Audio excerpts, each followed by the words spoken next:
Hello, hello. We are making some adjustments for the stream. Um, so, welcome. We are going to chat about a couple of things. One, well, we're going to chat about two different subjects. And the subjects we're going to talk about today are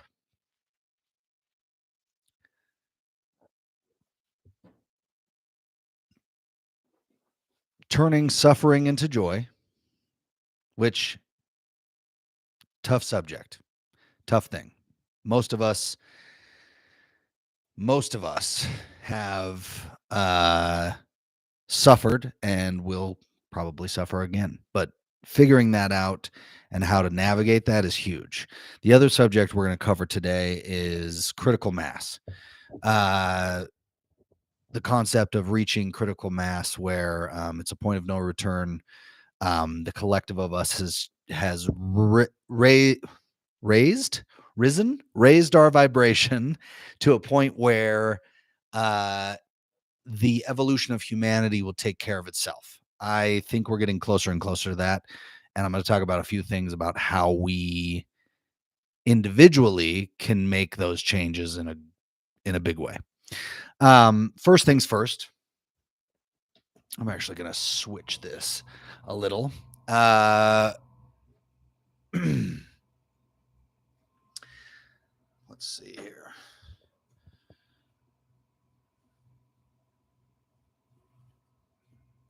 We're going to talk about suffering.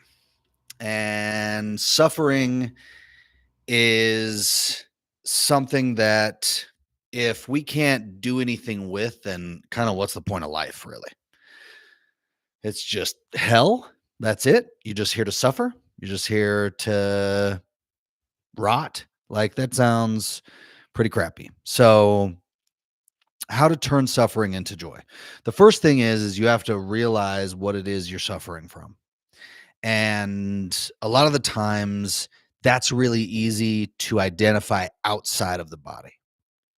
And a lot of us get stuck in the story that we see of what's happening to us because we kind of believe we're subject to this reality and we didn't choose to be here and all this other stuff that I've heard plenty of times from clients. The truth of the matter is you did choose to be here.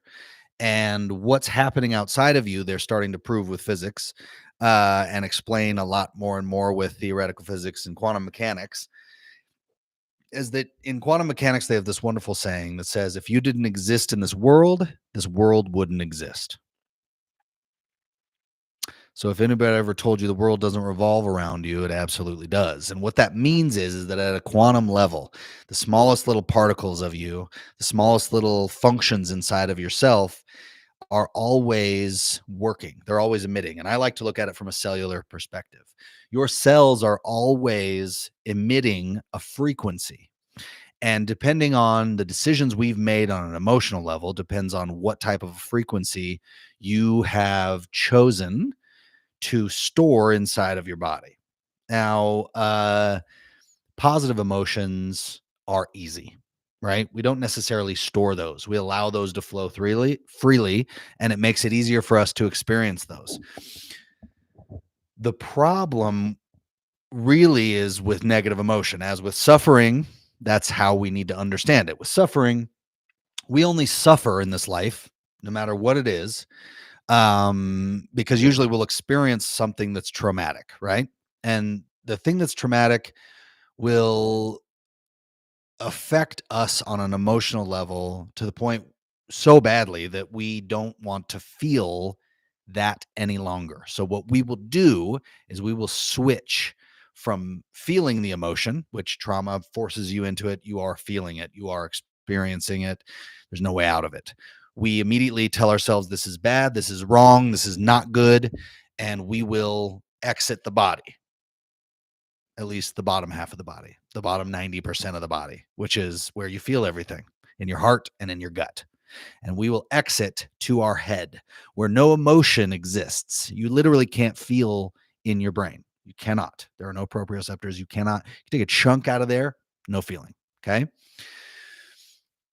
The idea of exiting our body is because we determined at some point in our life that, and usually this is in the first 8 years of life, that our body is experiencing different sets of emotion, right? There's a separate for positive and a separate for negative. And that's what we literally think because it's like, oh, these are totally different experiences. The positive is wonderful. We love it. We don't even think twice about it. We just say, yes, please give me a couple more scoops of that. That sounds great. I'm in. The negative, we tend to label as bad and wrong as early as possible as a kid.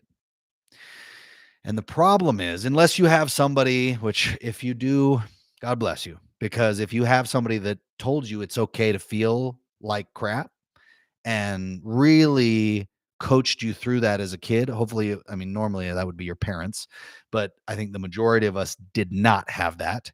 And they did not teach us about emotions, especially my generation or older, maybe in the younger generations a little bit. I don't know. They seem to be struggling more than we did. Uh, we label emotions bad and wrong, and we tend to think of them as something that we should shut off and shut down and get into survival mode as quickly as possible with. The problem with that is that's exactly what causes our suffering.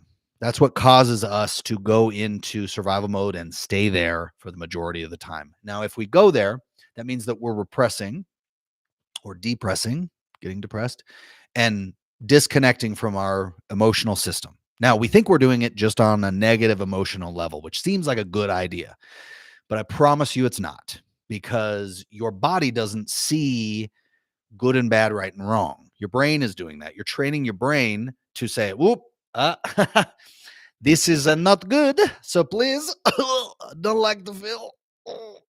And then we stuff it down. We feel like crap. We want to say, no, bad, wrong. Let's not express this emotion. Let's not be around this emotion.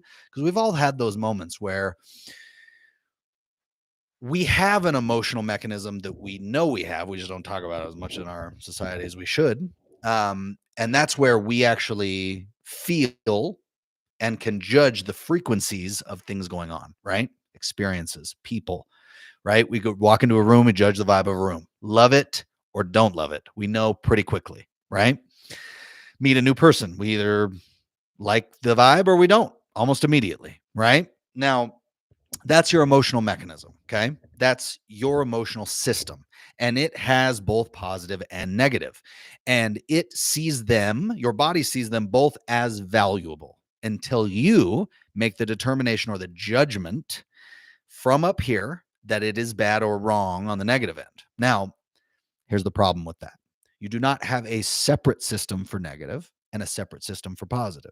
It is all one system, a singular system of feeling. So if you start to repress, suppress, depress your negative emotions, you are starting to shut down all of it. And when we do that, when we say it's bad and wrong, it literally gets stored in our cell memory, right? One of our biggest storehouses is in our gut. And our gut, a lot of ancient texts and ancient functions understood that it was one of our brains, and they taught that way. They said your heart and your gut are the first and second brain, and this one comes third. Now, in Western function, we explain that differently. We've been raised differently, that this is the brain, this thing runs the show, blah, blah, blah. Your gut sends 9 signals to your brain to tell it where to disseminate all the information that it's processing. And it's processing information from food and from emotions. Your gut has, I think, around 100 million neurons, and your brain has like, I think it's like 89 billion. Like it's got a ton up there, but none of those can actually, like, it's very capable. It's a very great thing. But it doesn't have feeling. So it doesn't really have the power because we don't really care about stuff unless emotion is involved. So what our body knows is that negative emotion is very important. And usually our body will shut down with both with 2 different emotions. Like you can usually boil every part of your suffering down to 2 different emotions. It's going to be some version or intensity of sadness, or more likely it's going to be some version or intensity of anger. Sadness is a lot more acceptable in our society. Anger, not so much. Okay. Uh, so if it's one of those two, and you can, label it whatever it is that you think it should be, because like even with anger, we say, "Oh, why are you angry with me?" And they're like, "I'm not. I'm just bugged." And we want to make sure that we're communicating properly because anger is a sensitive place, but it's always the same emotion. It's just different intensities of it, right? Uh, and so what we do is we'll repress and suppress and push that down. The way that we do that on a physical level is we will hold our breath. We will literally tighten up, and we will become rigid. We will not be relaxed. We will be literally in fight or flight mode. Our sympathetic nervous system kicks on and it's like, hey, we got to survive this. This is dangerous. We are on high alert, right? So it will literally store that frequency for later because it's like, oh, we can't. We have to survive now. We can't just sit here and talk about our feelings and process emotion. So it sticks those into our cell memories and into our gut, and then it will affect whatever part of our body depending on the subject matter at hand. Now, later in life, if we've done this enough, those cells will constantly be emitting that frequency. And through physics, we've learned that this places a giant feedback loop, and our body is the producer of the movie that we're watching. The illusion, as you've heard, that this place is a simulation, it absolutely is. And we are the producer, director, and main character of our own little private production to get to know what we are. And most of us ignore it. We ignore the story and we move on to things, and then we end up doing a lot of stuff that we could have done a lot better if we just had a little bit of knowledge, education, or conversation in the emotional arena, which is why I do what I do. The more we talk about emotions, the more we talk about how to deal with them, what they are, and how to handle them, the better life gets for everybody. Because if you're suffering and you're suppressing all of those things, learning how you're doing it is huge because you can then become aware that you're doing it and aware that it exists. That's 90% of the battle. So if you're doing it and you're getting this feedback from your life that keeps bringing up the same issues, and I promise you, it's going to be with what I call a trigger person or a trigger, things that trigger you, right? It's going to be somebody that you love or loved, right? Like maybe that ship sailed, but they still trigger you. They still bother you. It still comes up, right? Now, it looks like it's happening outside of yourself because your brain trained you that this isn't safe. So you've got to focus on the story that's external. And a lot of times we focus on that story because it's hard to actually feel and express how we're feeling. We're not trained to do that in our society. We don't really have a whole lot of space for that. We don't have a lot of education. We don't have a lot of conversation around it. And that's what I want to change. Okay. So I want you to check in with yourself real quick. If you have a trigger person, okay, if you are suffering, whatever that is, this subject starts to bring that up. You start to apply that to yourself. What am I suffering on? Boil it down to one or two things. Okay. It's either going to be sadness or it's going to be anger. Most likely it's going to be anger. So I'm going to focus there. If it's sadness, the same techniques work, the same understanding works. Just keep paying attention. Okay. The first thing that goes when you think of the trigger person or whatever it is your breath. It's your breath. And there was this wonderful, beautiful, awesome metaphor of, uh, I'm gonna botch this. I'm gonna totally botch this, but it's about God being in every breath, right? The universe, God, enlightenment, higher power, whatever you call it. Okay, it's being in every breath. And the one thing that we'll do, and in my opinion, I love the word consciousness because consciousness is in every breath, right? The medical version, the medical term for breathing in is inspiration. Okay, getting to feel and experience the everything that's everywhere because breathing in oxygen, oxygen's everywhere on earth, right? Everywhere we know of, right? So anywhere you go, you have the ability to breathe in. Now, what we do with negative emotion, if we are triggered, is we will stop that. our body will become tense. Our body will stop breathing. We will go into fight or flight mode, right? Our body will be like, uh-oh, something's not safe. And we've trained ourselves very well to switch into that mode without double checking it or seeing if we're actually there. So I want you to do that now. I want you to give yourself a chance because you're going to suffer regardless. That will happen. That's a big part of being alive. But being able to turn it into joy, being able to transmute it, being able to have access to it is something you also possess.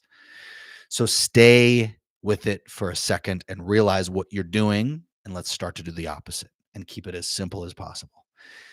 Notice that it's your breath that stops. Okay. Stick with it. Okay. Breathe. And I want you to stop replaying the story over and over again, which you do every single time. And I want you to downshift, just intentionally downshift from here to here. And I want you to allow yourself to feel the physical experience of suffering, of whatever it is you're suffering from, whether it's anger or sadness. And you will feel a heaviness. Now, you're going to want to judge it as like it feels crappy. It feels like shit. It feels terrible. And those are all judgments, right? Those are all compartmentalizations.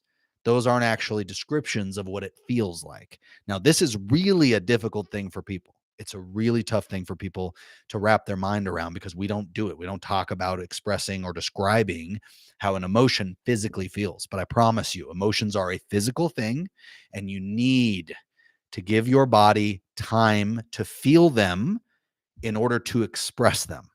Okay. You have to feel it first in order for your body to be like, now I can express it. Now, don't worry about screwing this up. You absolutely will screw it up. But I'm going to give you some tips on how to try. The more you try, the better you're going to get at it. And I promise you're going to be bad at it at first. Most of us are not good at it. So if you find something that you're not good at, right? Let's say anger. I'm creating a whole course on this. It's going to be great.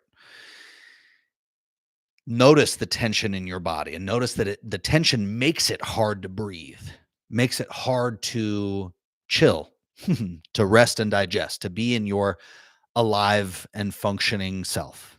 You are triggered. That happens. What I want you to do is breathe into those tense areas, those heavy areas, and I just want you to let yourself be in it and breathe as deeply as you can with it. Which is huge. All right. Just doing a few of these breaths is huge because it's more than what you've ever done. All right.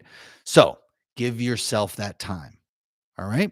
Give yourself a minute to be in it and be with it. Your body's going to need a lot more than that, than just a minute, just so you know. But for the sake of this, let's start there. All right. Now, what this is going to do is this is going to give you access. This is going to help you start to become aware of what it is. And you might be really good at this. This might be innate to you, and you might be able to break through this really quickly. But chances are it's not going to be that quick, especially if it's been something that's been going on for years or decades. Okay.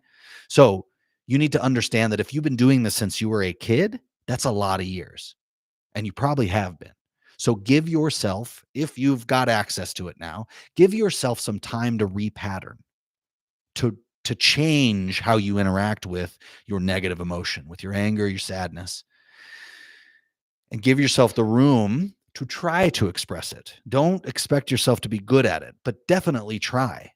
And don't worry about screwing it up or going too far. You might spit venom. Yeah, but apologize if you do. Be aware if you are. And you might take it out on yourself and hole up and, just really take it out on yourself. Apologize to yourself and promise yourself you're going to treat yourself better.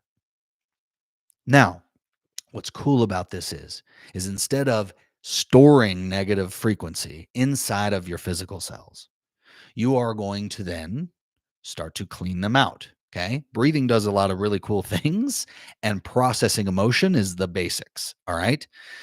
It's the one way of actually doing something. If there was ever a physical action to feeling, it would be breathing. But you don't actually have to do anything, right? But when we get triggered, the number one question I get asked is, what do I do about it, right? Stop doing something and just be with it. Which, huh? That breaks our brain, especially when we're freaking out. If there is a physical action to do, it is breathe. but I want you to breathe with your consciousness focused on your body. Closing your eyes helps a ton because then you can pinpoint, all right, this feels like an open wound. This feels like a pit in my stomach. This feels like a heart wrenching experience. We have sayings for all this stuff. Okay. We have sayings. So stay in it. Give your body time to be with it. All right. Now, what that's going to do is that's going to clean out the frequency or the vibrational function in your cells, the frequency that's emitting and radiating constantly in your body. Okay.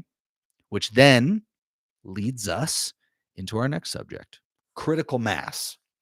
Now, this is a subject in, I guess, the self-help new age uh enlightenment community. If you've ever studied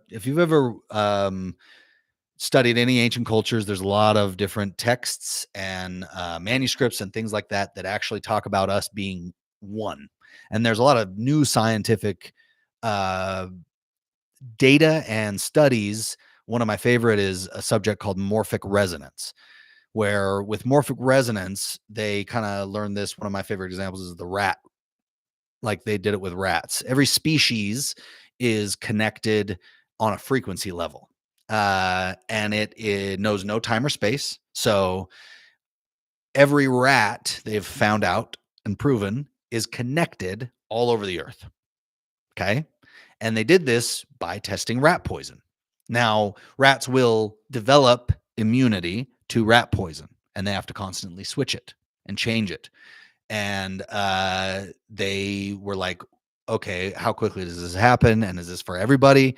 Like, let's study this. So what they did is they were in one country and they had colleagues in another country that studied the same thing. They're like, hey, can we, compare data and stuff like that? I'm testing this on this, and I want to know like at what point this group of rats is going to develop immunity to it, right? To this certain poison. I'm going to send you a sample of the poison. We're going to try it, right? So tested it out, started killing rats, next generation, right? And then there was a moment where they developed immunity, right? They checked in with them and said, hey, we tested out on them. They developed immunity. They're able to process it and live through it, and their body will process the poison. And they have graduated it, right? They've changed. And then they realized that the other group of rats, same thing happened almost instantaneously, right? They didn't give that group of rats any of that. They didn't test them on any of that stuff. Okay. They are co-regulated at a morphic resonance, right? So they call it morphic resonance, which is huge. So that means that every human being is connected both with this ancient teaching of what they understood. They taught it through parables and stories because we were stupid. And now we're learning it again through scientific process of try, test, repeat. Oh, analyze, take data, do hypothesis, see what happens. And then we named it morphic resonance, right? So we have this connection. And when one of us starts to dive into our emotions, that same thing starts to happen, right? So critical mass is all about reaching a point where 51% of us have reached such a high frequency, which there's a lot of people. So if we're getting close, that'd be super cool, right? I don't know if we are. I think I'm a positive person, so I think we are. But once we reach that point of critical mass, it will then take on a life of its own, and everything will shift exponentially into a better way of functioning where all of us will understand. So the saying is where one of us can figure out an emotional process and an emotional way to heal, it makes it easier for everybody else. Now, in the energetic realm, the realm I work in, emotions and energetics, right? Emotion, energy, and motion, right? I've always seen it within family lines very clearly. There's usually a trailblazer. There's usually somebody that picks up the muck inside the family, the emotional turmoil, and they actually say, you know what, I'm going to do something about this because this is something I can see and it doesn't seem like anybody else is noticing it and paying attention to it. So I'm going to pay attention to it. I'm going to start to process this. And when I've helped people, I've noticed that their family members will then have better access to the same subject, the same set of emotions, the same set of processes that they've gone through, and they will have an easier time letting go, changing, and engaging in their emotional system. Which, so this critical mass theory gets us to such a wonderful place because it's almost like we're in this together. And as Ram Dass usually said, hey, we're all just walking each other home. We are. And home is not your home. It's not. It's here. It's in your body. And a lot of the times we forget that when we are triggered and we feel like crap. And the more you can allow yourself to downshift from your head into your heart, literal magic happens. Everything starts to change. It's the truth that came out of was it Gandhi, I believe, that said, be the change you want to see in the world. If you see all of this crap outside of you, I promise you there's a correlating fact on an emotional level inside your body that you can have access to. That out there might be tough to change. You can go for it. And I know a lot of very brave, courageous people are doing this. I'm going out and I'm trying to make change in the world. But what I'm asking you to do is to go inside and change the way you feel about the turmoil that you see in the world or the things that trigger you, and allow yourself to process those on an emotional level, because I promise you your emotion is involved. Otherwise, you probably wouldn't care. So, downshift from the judgment and compartmentalization and blame game function that has never served you, and take ownership of what you can be, breathe, center yourself inside your body, and allow your body a moment. If anything, a moment. It's going to need more than a moment, but if you just give it a moment, it's going to change it exponentially and give you more and more access. You're going to start to train your brain, instead of going into fight or flight when you're triggered, to downshift and be like, it's okay to feel negative emotions. In fact, they're probably trying to communicate something about my life that I need to pay attention to and I need to address, right? Breathe. Breathe with it, and breathe for as long as you think you need to. If that's 2 minutes, cool. If that's 20 minutes, do it. Spend the time and allow your body to feel the emotion, which will then give you the beginnings of how to master emotion. And I promise you, you're never going to feel more fulfilled than you do when you stop this cycle of being triggered and telling yourself you're not worth it, you're not worthy of being a part of this world, right? And that's kind of what you're telling yourself on an emotional level, is that that part of you is not allowed in the world. It's not allowed to be expressed. It's not allowed to be seen. It's not allowed to be heard. And I promise you, the more you allow yourself to hear you, the more you'll allow other people to hear you too. Because a lot of the times we don't allow that. And that keeps us from connection. That keeps us from love. We do it because we're afraid, and we're usually afraid of the things that we don't know. And we usually keep that in a story outside of ourselves. And it's like, oh, all this stuff is happening because of this, this, and this, when really we need to turn that around, because this is all a giant mirror outside of us. And we need to turn it inward and allow ourselves to get to know what we are, because that's why we care.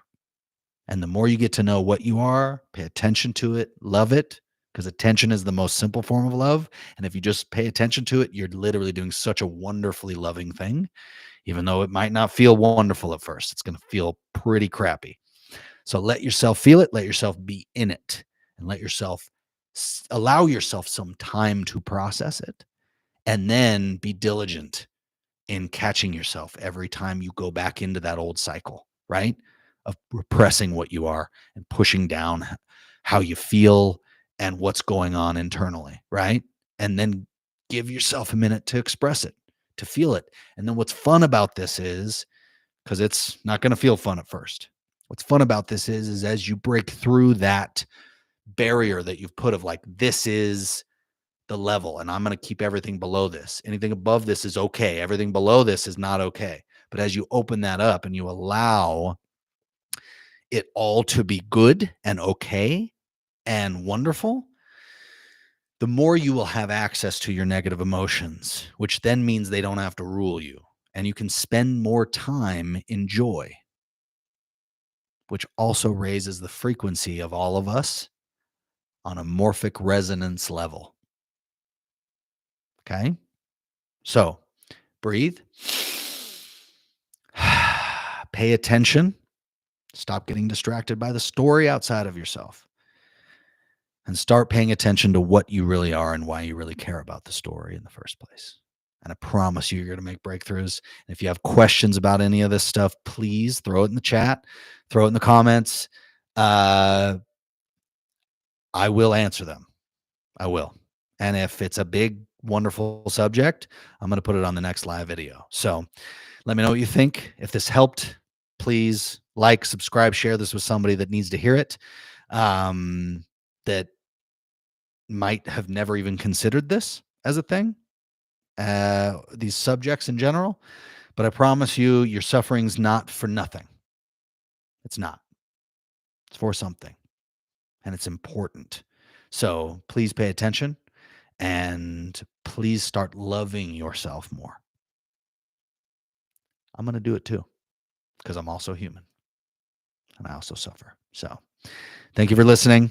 We'll catch you on the next live stream. I'm going to try to do these every Friday, but this is definitely not Friday. We'll try to get into a better rhythm of this. Yeah. Anyway, let me know what you think. Talk to you soon.